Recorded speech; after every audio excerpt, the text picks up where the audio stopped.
પ્રત્યેક સ્ત્રીમાં માતૃભાવ રાખો. રામ રાવણને મારવા માટે આવ્યા નથી, રામ જગતને શિક્ષણ આપવા માટે, માનવ ધર્મ સમજાવવા માટે રામ આવ્યા છે.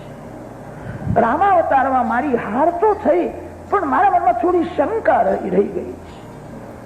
આપ મર્યાદામાં રહેતા હતા કે ભાઈ તારી શું ઈચ્છા છે? જ્યારે કામદેવે કહ્યું ખુલ્લા મેદાનમાં અનેક સ્ત્રીઓ સાથે તમે રમો,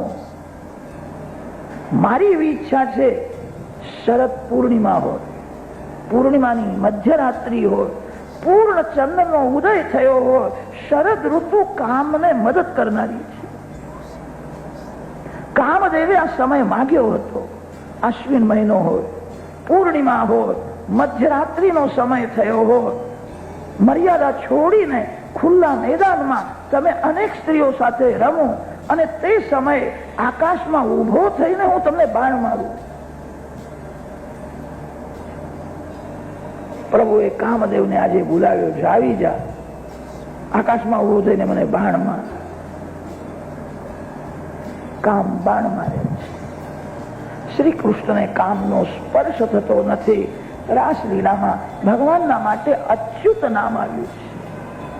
આત્મની અવરુદ્ધ સૌરત, અચ્યુત, જેને કામનો સ્પર્શ થયો એ સ્વરૂપથી નીચે પડે છે.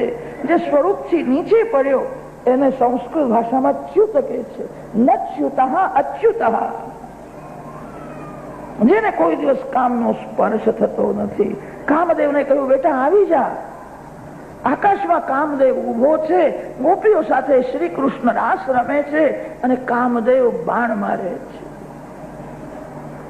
કામદેવની હાર થઈ, શ્રી કૃષ્ણની જીત થઈ. કામદેવ આવીને સાષ્ટાંગ પ્રણામ કરે છે, આપ ઈશ્વર છો.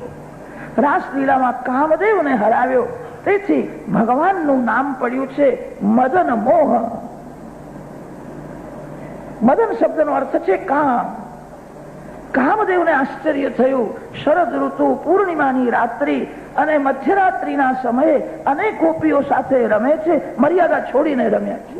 મર્યાદા જીવ માટે છે, મર્યાદા ઈશ્વર માટે નથી. આ શ્રી કૃષ્ણનો કામ વિજય છે.